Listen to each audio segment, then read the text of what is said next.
DKT state PCS। अगर आप केवल स्टेट PCS के वीडियो देखना चाहते हैं तो सब्सक्राइब करिए DKT स्टेट PCS। यहाँ आपको राज्यों की लोक सेवा आयोग से जुड़ी परीक्षाओं के टॉपर्स के वीडियो अरेंज फॉर्मेट में मिल जाएंगे और लिंक डिस्क्रिप्शन बॉक्स में भी मिल जाएगा। हेलो, मेरा नाम आयुष कृष्णा है। मैंने 66 DPSC में 9वीं रैंक प्राप्त की है। तो आज मैं आपको प्रीलिम्स के बारे में बताऊंगा। प्रीलिम्स में जो कॉम्प्रिहेंसिवली आप डिफरेंट टॉपिक्स हैं उसको आप कैसे कवर कर सकते हैं। तो सबसे इम्पॉर्टेंट बात प्रीलिम्स को लेके है, जो ब्रॉड टॉपिक्स हैं उसके बारे में मैं आपको पहले बताता हूँ क्या क्या है। जैसे फॉर एग्जाम्पल हिस्ट्री हो गया, geography, science, polity, current affairs, Bihar special. तो ये सब मोटा मोटी टॉपिक है, वो आपको भी पता है। Now we are moving ahead कि एक एक टॉपिक को आपको कैसे करना है। तो एग्ज़ाम में मैं ये मान के चल रहा हूँ कि आपका जो बेसिक प्रिपरेशन है वो हो रखा है और उसके वैल्यू एड, क्योंकि हिस्ट्री जो है अब बहुत सारे लोग अलग अलग किताब से पढ़ते हैं। मोस्टली जो है लोग जो तैयारी पर्पज़ से करते हैं वो राजीव अहिर की किताब से पढ़ते हैं। तो अब हिस्ट्री के बाद बीपीएससी प्रीलिम्स के लिए आपको क्या करना है। सबसे इंपॉर्टेंट बात है कि बीपीएससी प्रीलिम्स हिस्ट्री में जो है आपके जो प्रीवियस ईयर क्वेश्चंस आ रखे हैं, मतलब दैट इज मोस्ट इंपॉर्टेंट। कुछ भी करने के पहले आप बीपीएससी जो है प्रीवियस ईयर क्वेश्चन को आप सबसे ज़्यादा इंपॉर्टेंट दें और आप उसमें एनालिसिस करें, क्योंकि बहुत सारी बुक मार्केट में अवेलेबल है। फॉर एग्जांपल अरिहंत के भी हो गई और भी केबीसी नैनो है, इन सब के बुक में एनालिसिस दिया रहता है कि कितने क्वेश्चंस कहाँ से आ रहे हैं। तो आप देखेंगे कि हिस्ट्री में, और हिस्ट्री कैसा, वो बिहार स्पेशल वाला हिस्ट्री, जहाँ पे सेम क्वेश्चन जो है स्वामी सहजानंद सरस्वती एंड ये सब जो है बार बार क्वेश्चन आते रहेंगे। तो आपको पीवाईक्यू बहुत ही इज्जत से करना है। उसके बाद आपका, अगर हम आगे जाते हैं पीवाईक्यू के आपके खुद के नोट्स हो जाएं तो बहुत ही बढ़िया। उसके बाद हम नेक्स्ट आते हैं बिहार ज्योग्राफी। तो ज्योग्राफी में आपको क्या करना है कि क्राउन पब्लिकेशन का एक किताब आता है बिहार बुक से ही, तो क्राउन पब्लिकेशन से आप उसको कर सकते हैं। उसके आपके सारे चैप्टर्स नहीं करने, ज्योग्राफी वाले जो चैप्टर्स होंगे उसके आपको पीछे वाले जो क्वेश्चंस हैं, आप अगर चैप्टर नहीं भी पढ़ना चाहते हैं कोई बात नहीं, आप पीछे पलटिए, उसमें MCQ क्वेश्चंस दिए होते हैं। तो MCQ क्वेश्चंस में आपको वो क्वेश्चंस करने हैं, क्योंकि उससे आपका बिहार ज्योग्राफी हो जाएगा। और बहुत ही बार बिहार ज्योग्राफी में क्वेश्चंस रिपीटेड होते हैं कि साउथ बिहार में कौन से मिनरल्स पाए जाते हैं वगैरह वगैरह। तो आप इसको ध्यान में रखते हुए उसको कर सकते हैं। तो आपका ज्योग्राफी जो है वहाँ से हो गया। नाउ आपका Bihar current affairs. Bihar current affairs के लिए मैंने जो फॉलो किया था मैं आपको बताता हूँ कि एडुटेरिया की जो मैगजीन आती है उसको मैंने फॉलो किया था। उसमें एक्चुअली करंट अफेयर्स में हिंदी में नहीं आ रहा था, आपका पता नहीं। तो आप जो है बिहार करंट अफेयर्स वहाँ से कवर कर सकते हैं, जो काफ़ी कम्प्रीहेंसिवली। और आपको करंट अफेयर्स जो है किसी एक मैगजीन आप पकड़ लीजिए, जो भी मैगजीन आप करते हैं। और जैसे मैंने एडुटेरिया किया था, बीपीएससी पाठशाला किया था, तो ये सब के जो है आप करंट अफेयर्स फॉलो कर सकते हैं। आगे बढ़ते हैं तो पॉलिटी की बात आई। पॉलिटी में लक्ष्मीकांत एक बेसिक बुक होता है जहाँ पे जो आपका बेस है उससे तैयार होता है। और उसके बाद आपके पॉलिटी के जो क्वेश्चंस हैं वो आप घटना चक्र, एक किताब आती है। तो घटना चक्र में क्या होता है कि स्टेट सर्विसेज और जो भी कॉम्पिटिटिव एग्जामिनेशंस हैं सिर्फ उसके क्वेश्चंस हैं। तो आप समझ लीजिए घटना चक्र एक ऐसा किताब है, आप अगर मान लीजिए किसी टेस्ट सीरीज पे रिलाई कर रहे हैं, टेस्ट सीरीज से, तो उससे पहले आप एक उस पर आप रिलाई कर सकते हैं, क्योंकि वो इंपॉर्टेंट है। क्योंकि घटना चक्र में कितने भी स्टेट सर्विसेज के एग्जामिनेशन है उससे रिलेटेड क्वेश्चन दे दिए गए। फॉर एग्जाम्पल अब प्रेसिडेंट के बारे में, ऑर्डिनेंस रूल के बारे में पूछा गया, तो वही क्वेश्चन वो 6-7 बार लगातार ही पूछता है, क्योंकि अलग अलग सर्विसेज में अलग अलग टाइम पे वो चीज़ पूछे जा चुके हो, तो आपको वो याद हो जाती है। तो ये थोड़ा लॉन्ग टर्म प्लान में बता रहा हूँ कि अगर आपके पास 2, 4, 5 महीने हैं तो आप उस हिसाब से कैसे प्रिपेयर कर सकते हैं।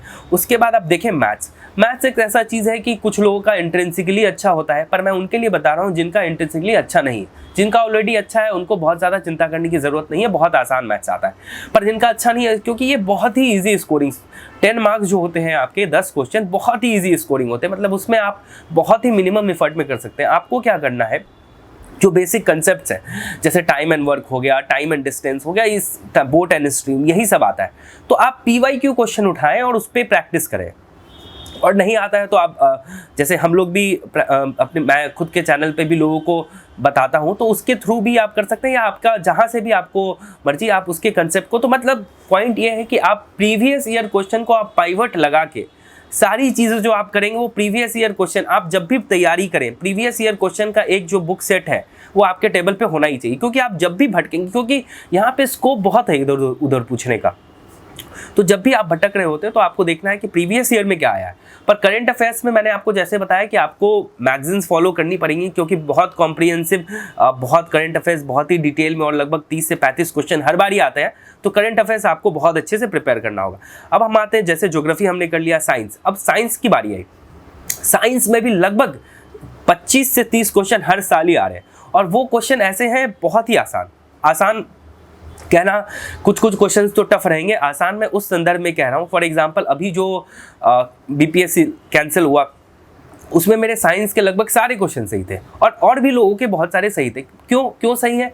क्योंकि साइंस के क्वेश्चन जो आ रहे हैं वो विटामिन से आ रहे हैं, वही डिजीजेस से आ रहे हैं, मतलब कि एक सेट पैटर्न है जिस पे क्वेश्चन आ रहे हैं। ये फ्रूट है कि नहीं, ये स्टेम है।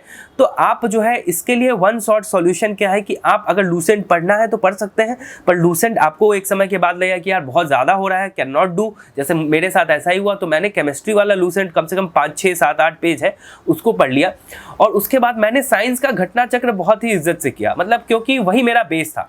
तो आप साइंस के लिए घटना चक्र लगाएं, उसमें जो क्वेश्चंस हैं बार बार रिपीट हो रहे हैं, आपका साइंस का क्वेश्चन ऑलमोस्ट नहीं छूटेगा। क्योंकि अगर आप घटना चक्र कर लिए, घटना चक्र का रिवीजन आप कर लेते हैं साइंस के लिए, तो वो बहुत ही अच्छा है।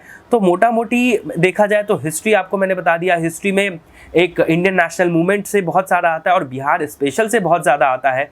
तो क्योंकि राजेंद्र प्रसाद के बारे में तो कुछ ऐसे क्वेश्चन है वो रिपीट हो रहे हैं, तो आप एक बार प्रीवियस ईयर क्वेश्चन को बार बार देखिए, आपको समझ में आ जाएगा कि क्या क्वेश्चन है।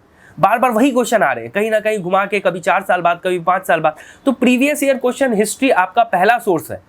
कुछ भी करने से पहले आप हिस्ट्री के प्रीवियस ईयर क्वेश्चन को बार बार करेंगे। दूसरी बात, ज्योग्राफी के लिए मैंने क्या बताया, ज्योग्राफी के लिए जो आपकी बेसिक एनसीईआरटी की नॉलेज है वो तो है ही, पर बिहार स्पेशल ज्योग्राफी है वो आप क्राउन जो बुक आती है उससे आप कर सकते हैं। उसके जो पीछे में बैक साइड क्वेश्चन है उसको करके आपका जो कहाँ मिनरल्स कौन से पाए जाते हैं वो बहुत इंपॉर्टेंट। और ज्योग्राफी में आपको ये याद रखना है कि आप एक कलर्ड प्रिंटेड एक बिहार का छोटा सा मैप निकलवा लीजिए, और आप उसको हमेशा साथ रखिए। क्योंकि मैं जब भी प्रिपरेशन कर रहा हूँ कि मैं देखते रहता था कि मैप में ये कहाँ से पड़ता है, तो बार बार देख लिया कि कौन से स्टेट्स किससे सट रहे होते हैं, कौन सी जिला। तो आपको एक ब्रॉड आइडिया होता है कि आपको पता चल जाता है कि कौन से कहाँ टोपोग्राफी कैसी है, नॉर्थ बिहार कैसा है, साउथ बिहार कैसा है, कहाँ पे ऑप्शंस काटने में आपको बहुत ही हेल्पफुल होगा। तो मैंने इसके बहुत ही छोटे नोट्स भी बना रखे हैं, मैं अपने चैनल पे डाल भी रखा हूँ। आपको अगर मन करे तो आप उस पर देख सकते हैं कि बहुत ही छोटे में बिहार ज्योग्राफी में क्या पढ़ सकते हैं, ये सब चीज़ें वहाँ मैंने बता रखी है। ठीक है, अब साइंस के लिए मैंने आपको बता दिया कि आपको घटना चक्र करना है, करंट के लिए मैगजीन पे फोकस करना है, और जो पॉलिटी है, पॉलिटी के लिए लक्ष्मीकांत, और फिर से घटना चक्र पे आपको ध्यान देना है। मैथ्स के लिए आपको रेगुलर प्रीवियस ईयर क्वेश्चन की ही आप प्रैक्टिस करेंगे तो that is more than sufficient. अब हम बात करते हैं टेस्ट सीरीज़ की, क्योंकि टेस्ट सीरीज़ जो है काफ़ी इंपॉर्टेंट है, क्योंकि आपका जो प्रीलिम्स होगा उसमें करंट अफेयर्स का बहुत ज़्यादा वेटेज है, और टेस्ट सीरीज़ उसको बहुत अच्छे से हैंडल करता है। तो मार्केट में बहुत सारे टेस्ट सीरीज़ हैं, आप कोई भी ले सकते हैं, पर 2-3 मैं नाम बता देता हूं जो मुझे अच्छा लगता है। फॉर एग्जांपल मैंने खुद ने एडुटेरिया का टेस्ट सीरीज़ भी किया था, बीपीएससी पाठशाला का भी टेस्ट सीरीज़ किया था। उसके बाद एक बीपीएससी में धनंजय आईएएस में कुछ उन्होंने टेस्ट सीरीज़ लास्ट में करवाई थी, फुल लेंथ टेस्ट, वो भी मैंने किया था। तो ये सब टेस्ट सीरीज़ से मुझे फ़ायदा हुआ, क्योंकि टेस्ट सीरीज़ क्या होता है वो आपको करंट अफेयर्स में फ़ायदा दे देता है। तो मैं आपको ज़रूर कहूँगा कि आपको मिनिमम 30 टेस्ट तो मिनिमम देना ही चाहिए, क्योंकि आपका वो प्रैक्टिस होता है। यहाँ पे टेस्ट देने में ऐसा नहीं है कि आपको बहुत सोचना पड़ रहा है, क्योंकि यूपीएससी के जैसे प्रीलिम्स हो रहा है तो उसमें एलिमिनेशन यहाँ भी आपको काम आएगा, पर बहुत ज़्यादा मोस्टली बहुत सारे क्वेश्चन वन लाइनर ही होते हैं। दो ट्रेंड थोड़ा थोड़ा बदल रहा है, फिर भी मोर वेटेज जो है वन लाइनर का ही है। तो टेस्ट सीरीज यहाँ बहुत ही हेल्पफुल हो जाता है, क्योंकि आप एक क्वेश्चन देखे होते हैं, फिर अगर वो आप गलत कर रहे होते हैं। और एक बहुत इंपॉर्टेंट सजेशन है जो मेरे सीनियर्स ने भी मुझे दिया है, वो काफ़ी इंपॉर्टेंट है। अगर आप जिस दिन टेस्ट सीरीज दें, बहुत इंपॉर्टेंट है कि आप उस टेस्ट सीरीज का एनालिसिस जो है उसी दिन करें। क्योंकि आप अगर सोचें टेस्ट सीरीज में आपको कोई क्वेश्चन में डाउट आया है, किसी क्वेश्चन में डाउट आया है, तो वो डाउट आप में फ्रेश है और आप उस चीज़ को उसी दिन देखते हैं, तभी फायदा है। आप 4 दिन 5 दिन बाद देख रहे हैं तो that is not making much sense. तो आप जिस दिन टेस्ट सीरीज दे उसी दिन एकदम मेक श्योर कि आप जो है उसी दिन उस टेस्ट सीरीज का एनालिसिस करें। और एग्ज़ाम में PYQ हमेशा साथ रखें, टेस्ट सीरीज दे। और नोट्स की बात करें तो जैसे मैंने बीपीएससी प्रीलिम्स के लिए पर्टिकुलरली और मेंस के लिए मैं अलग से बताऊंगा। बीपीएससी प्रीलिम्स के लिए एक नोट्स बनाया था क्योंकि मैंने प्रीवियस ईयर क्वेश्चन पे बेस्ड नोट्स बनाए थे, क्योंकि मुझे दिख रहा था कि सेम थीम रिपीट हो रहे हैं।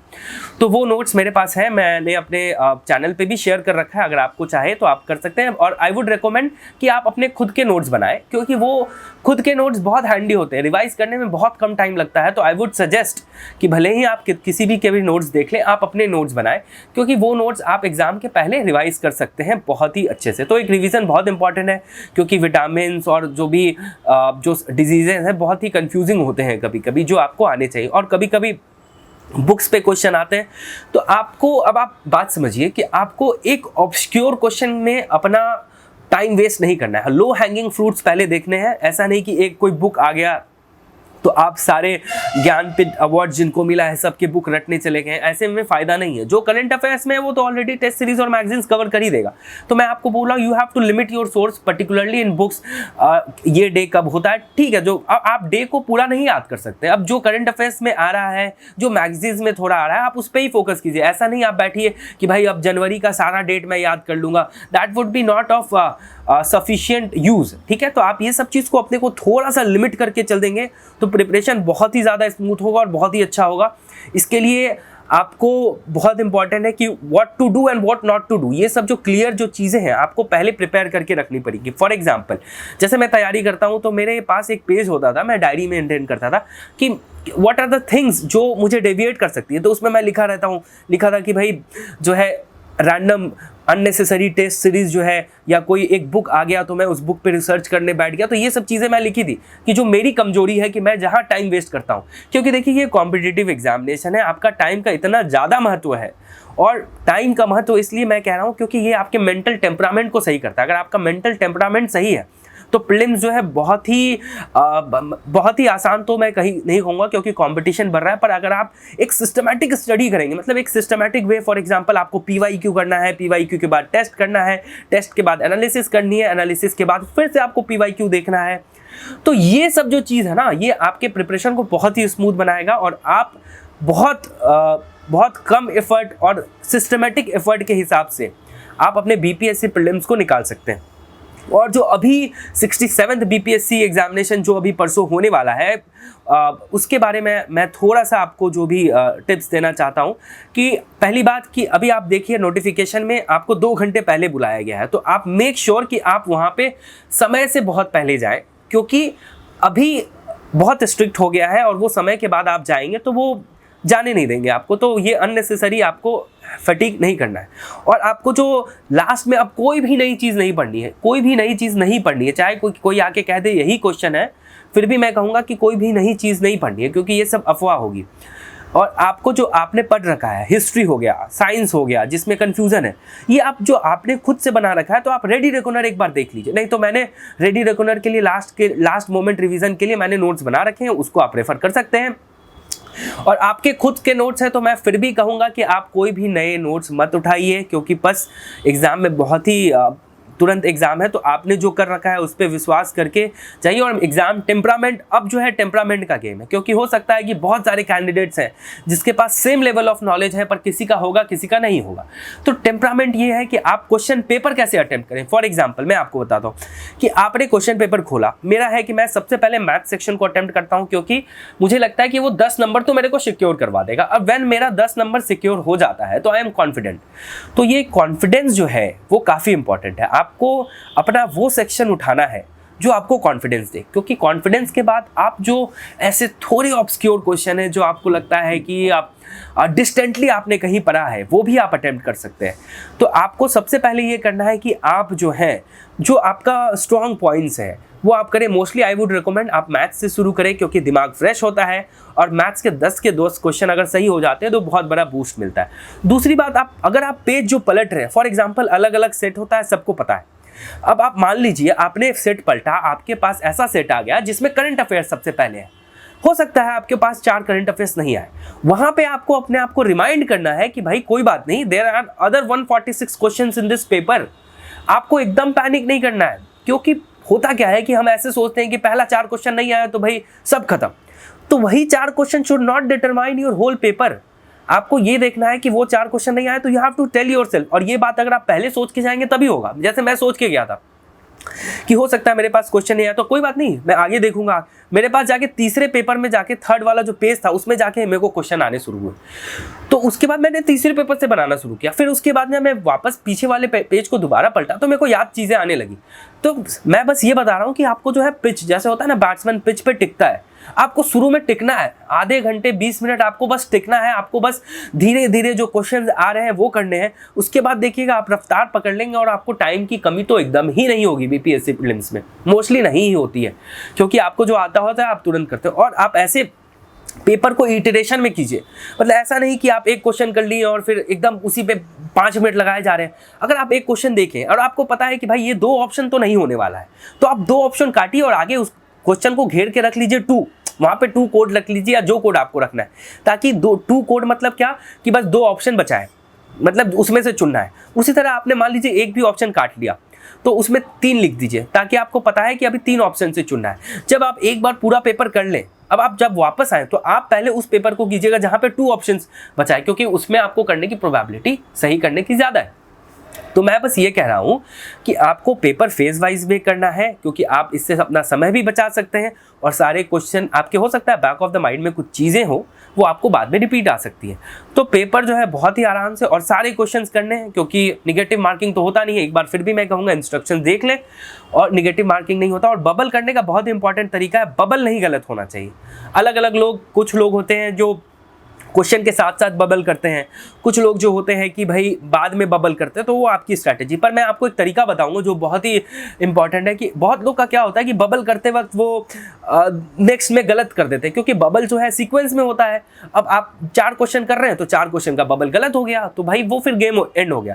आपको बहुत ही सटीक तरीका बताता हूँ क्या करना है। आप जैसे पेन उठाया, आपने बबल किया, आपको जैसे ही आपने बबल किया आपको पेन उठा लेना है। मतलब पहला क्वेश्चन बबल किया, आपने पेन उठा लेना, फिर दूसरे क्वेश्चन पे आए तो फिर से आपको पेन रखना है।